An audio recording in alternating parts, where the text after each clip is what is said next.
Good morning students. Today our topic is class 12th history subject part number 1 chapter number 9 Mughal शासक दरबार और वृत्तांत। तो इसमें जो आज हम टॉपिक करने वाले हैं वो है मुगल के राजत्व सिद्धांत के आदर्शों की व्याख्या। तो यहाँ पे मुगलों ने भारत पर लगभग 2 शताब्दी तक शासन किया था। उन्होंने अपने शासन में कुछ सिद्धांतों को महत्व दिया था। ये सिद्धांत भारत की परंपरागत शासन व्यवस्था से भी जुड़े हुए तथा दिल्ली सल्तनत के सुल्तानों में से भी। इनके राजत्व के सिद्धांतों के मध्य एशियाई तत्व भी थे, तो ईरान का प्रभाव भी साफ दिखाई देता है। मुगल इतिवृत्तों में मुगल साम्राज्य के आदर्श राज्य वर्णित किया है, जिसमें निम्नलिखित विशेषताएं दी गई है। यानी कि जितने भी ये राजस्व सिद्धांत के आदर्श सिद्धांत थे वो यहाँ पे दिखाए गए हैं। तो सबसे पहले मुगल जो राज्य था एक देवीय राज्य था, जो कि मैंने पॉइंट नंबर 1 दे रखा है। एक देवीय राज्य था मुगल राज्य।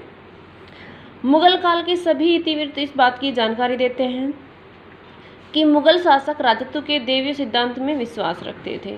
उनका विश्वास था कि उन्हें शासन करने की शक्ति स्वयं ईश्वर ने प्रदान की थी। ईश्वर की इस तरह की कृपा सभी व्यक्तियों पर नहीं होती, बल्कि व्यक्ति विशेष पर ही होती है। मुगल शासकों के देवीय राजत्व के सिद्धांत को सर्वाधिक महत्वपूर्ण अब्दुल फजल ने दिया था। वह इसे फर-ए-इज़ाई यानी कि ईश्वर से प्राप्त बताता है। वह इस विचार के लिए प्रसिद्ध ईरानी सूफी शिहाबुद्दीन सुहरावर्दी, जो कि 1191 में मृत्यु से प्रभावित था, उसने इस तरह के विचार ईरान शासकों के लिए प्रस्तुत किए थे। भारत में अब्दुल फजल के पिता शेख मुबारक नागौरी ने इसे समझा तथा अपने बेटे फजल वफौजी को बताया। अब्दुल फजल ने ये सिद्धांत अकबर के लिए प्रस्तुत किया था। अब्दुल फजल का ये मत इतिवृत्त पर विचार बना और चित्रकारों में उन्हें चित्रित किया गया था। चित्रकारों ने मुगल शासकों के चित्रों के चारों ओर और प्रभा मंडल बना दिया। इस प्रभा मंडल सामान्य रूप से हिंदू धर्म में देवी देवताओं की तस्वीरों में होता है, जबकि यूरोप में ईशा व वर्जिन मेरी के चित्रों में देखने को मिलता है। पॉइंट नंबर 2 इसमें जो दे रखा है वो सुलह-ए-कुल की नीति। तो यहाँ पे अकबर की सुलह-ए-कुल की नीति अर्थात सभी के साथ सुलह किसी से मतभेद नहीं की थी। तो इसमें कुछ सब पॉइंट्स दे रखे हैं। पॉइंट नंबर जो 1 है वो दे रखा है नीति का अर्थ। मुगलकालीन इतिवृत्तों ने इस नीति का अलग अलग ढंग से अभिव्यक्त किया है। हाँ, इतना सभी मानते हैं कि मुगल साम्राज्य में भिन्न भिन्न जाति व समुदायों के लोग रहते हैं। शासक इस साम्राज्य में शांति व स्थायित्व का स्रोत था, इसीलिए वह सभी निर्जातीय समूह समुदाय के ऊपर था। वह इन सभी वर्गों के बीच मध्यस्थता करता था, क्योंकि न्याय शांति का मार्ग तालमेल से निकलता था। अतः यह नीति मुगल शासक व साम्राज्यों के लिए आदर्श बनी। अबुल फजल सुलह-ए-कुल के आदर्श को प्रबुद्ध शासन पर आधार बताया। उनके अनुसार सुलह-ए-कुल सिद्धांत पर आधारित था कि राज्य सत्ता को हानि नहीं पहुंचाए और प्रजा शांतिपूर्वक बनी रहे। पॉइंट नंबर 2 होगा हमारा इसमें। ये तो नीति का अर्थ था। अब नीति का व्यवहार में लाना। मुगल शासक विशेषकर अकबर के धर्म व राजनीति दोनों संबंधों को समझने का प्रयास किया। उसने इनकी सीमा व महत्व को भी समझा था और इस समझ के बाद ये निष्कर्ष निकलता है कि पूरी तरह धर्म का त्याग संभव नहीं है, लेकिन धर्म की कट्टरता को त्याग कर अवश्य चला जाए। उसने धर्म को राजनीति से भी थोड़ा दूर करने का प्रयास किया। इस कड़ी में उसने 1563 ईस्वी में तीर्थ यात्रा कर तथा 1564 ईस्वी में जजिया कर को समाप्त कर दिया था। यह संदेश इस्लामी प्रजा का कोई भेदभाव नहीं किया जाएगा। उसने युद्ध में पराजित सैनिकों का दास बनाने पर रोक लगाई और जबरदस्ती धर्म परिवर्तन में गैरकानूनी घोषित किया था। अकबर ने यह अपने साम्राज्य में गोवध के विद्रोह घोषित हुए उस पर रोक लगा दी थी। अकबर ने इन फैसलों के माध्यम से धार्मिक पक्षपात को समाप्त करने की दिशा में कदम बढ़ाया और साथ ही बहुसंख्यक वर्ग की भावनाओं को सम्मान भी दिया। उसने राज्य के सभी अधिकारियों को सुलह-ए-कुल के नियमों का पालन करने के लिए निर्देश दिए। इस तरह अकबर अपनी इस नीति के द्वारा राज्य में शांति व स्थायित्व बनाए रखने में सफल रहा। पॉइंट नंबर 3 होगा सामाजिक अनुबंध पर आधारित न्यायपूर्ण प्रभुसत्ता, जो कि हमारा पॉइंट नंबर 3 दे रखा है। ये मुगल शासकों में न्याय का विशेष महत्व दिया जाता था। ये मानते थे कि न्याय की व्यवस्था ही उनसे सही अर्थों में प्रजा के साथ संबंधों की व्याख्या है। अबुल फजल ने अकबर के प्रभुसत्ता के सिद्धांत को स्पष्ट किया। उनके अनुसार बादशाह अपनी प्रजा के 4 तत्वों जीवन, धन, सम्मान और विश्वास की रक्षा करता है। इसके बदले में जनता से आशा करता है कि वह राजा की आज्ञा का पालन करें तथा अपनी आमदनी से कुछ हिस्सा राज्य को दे। अबुल फजल स्पष्ट करता है कि इस तरह से चिंतन किसी न्यायपूर्ण संप्रभु का ही हो सकता है जिसे दैवीय मार्गदर्शन प्राप्त है। तो इस प्रकार से ये 3 आपको पॉइंट दिखा रखे थे। नेक्स्ट जो पॉइंट है वो यहाँ पे पूछा गया है, टॉपिक नेक्स्ट है कि मुगलों की राजधानी नगर क्या क्या थी। तो यहाँ पे राजधानी मुगल नगरों के सभी गतिविधियों का केंद्र थे। मुगलों के राजधानी नगर को राज्य का हृदय स्थल कह दें तो इसका कोई अतिशयोक्ति नहीं होगी। मुगलों को राजधानी नगर कभी एक नहीं रहा, बल्कि समय व स्थिति के अनुसार उनमें बदलाव आते रहे। मुगलों के आने से पूर्व यानी कि पहले भारत में दिल्ली सल्तनत थी। स्वाभाविक है कि दिल्ली इस तरह के काल में राजधानी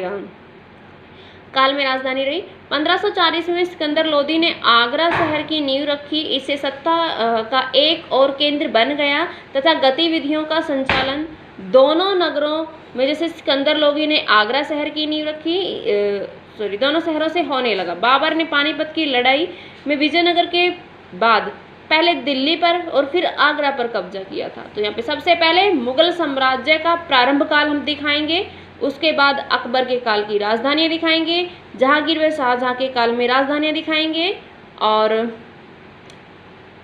तो पॉइंट नंबर जो फर्स्ट है हमारा, मुगल साम्राज्य का प्रारंभिक काल। बाबर ने अपनी राजधानी आगरा को रखा था, यानी कि आगरा को अपनी राजधानी बना रखा था। वहाँ पर उसने अपनी आवश्यकताओं के अनुरूप कुछ भवन बनाए थे और अधिकतर की मुरम्मत करवाई थी। उसकी मृत्यु के बाद हुमायूं ने भी आगरा को ही राजधानी बनाया था, जिस पर वह शेर शाह से पराजित हुआ तो उसने कुछ समय के लिए दिल्ली को ही राजधानी बनाया और वहाँ पर उसे दीन पन्हा नामक भवन का निर्माण भी कराया था। पॉइंट नंबर 2 होगा हमारा अकबर के काल में राजधानियाँ। तो यहाँ पे पानीपत के दूसरे युद्ध यानी कि 1556 ईस्वी के बाद अकबर ने दिल्ली व आगरा पर आक्रमण नियंत्रण कर दिया था, यानी पूरा अपने उस पर आक्रमण करके कब्जा कर लिया था। 1556 से 60 ईस्वी तक अकबर ने अपने संरक्षक बहरम खां के नेतृत्व में शासन किया। उस समय राजधानी आगरा थी, लेकिन शाही वंश के अधिकतर सदस्य दिल्ली में रहते थे।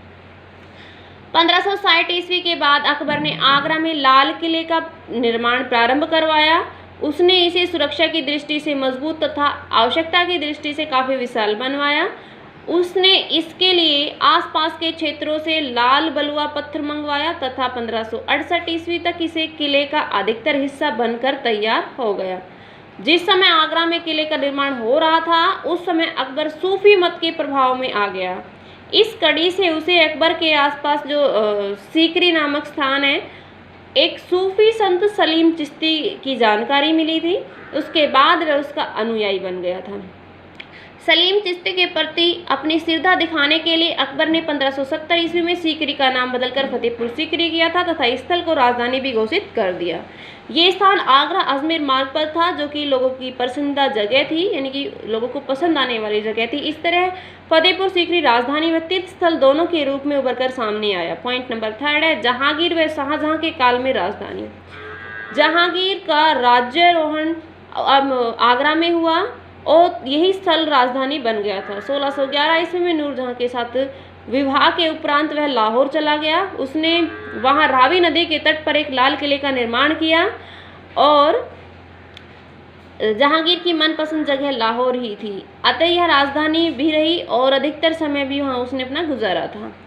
जहांगीर गर्मियों के दिनों में अपना समय श्रीनगर में बिताया करता था। इस हेतु उसने शालीमार व निशांत बागों का निर्माण करवाया। इस तरह से ये स्थल उसकी अस्थायी राजधानी बन गई। जहांगीर के बाद शाहजहां के प्रारंभ के दशक में तक अपनी राजधानी आगरा रखी, जहां ताजमहल का निर्माण करवाया। 1640 ईस्वी में उसने अपना ध्यान दिल्ली की ओर दिया। उसने दिल्ली के प्राचीन आबादी क्षेत्र के पास नया नगर या शहर बसाया, जो शाहजहानाबाद का नाम दिया उसको। और इस क्षेत्र में उसने लाल किला, जामा मस्जिद, चांदनी चौक, बाजार का निर्माण करवाया। 1648 ईस्वी में शाहजहां ने आगरा की बजाय यहाँ अधिकतर समय बिताना प्रारंभ कर दिया था। शाहजहां का नया नगर विशाल व भव्य था। फिर आता हमारा 4th नंबर पे यहाँ पे औरंगजेब का। औरंगजेब के काल में राजधानी की गतिविधियां दिल्ली से चलाई, परंतु उसने आगरा के महत्व को भी नहीं होने दिया, कम नहीं होने दिया। तो ये था हमारा आज का टॉपिक, जिसमें आपका क्वेश्चन बनता है फर्स्ट, मुगलों के राजत्व सिद्धांतों के आदर्शों की व्याख्या कीजिए, जिसमें मैंने 3 पॉइंट दिए हैं, जिसके कुछ सब पॉइंट भी हैं। क्वेश्चन नंबर 2 होगा मुगलों की राजधानी नगरों का वर्णन कीजिए। Thank you student.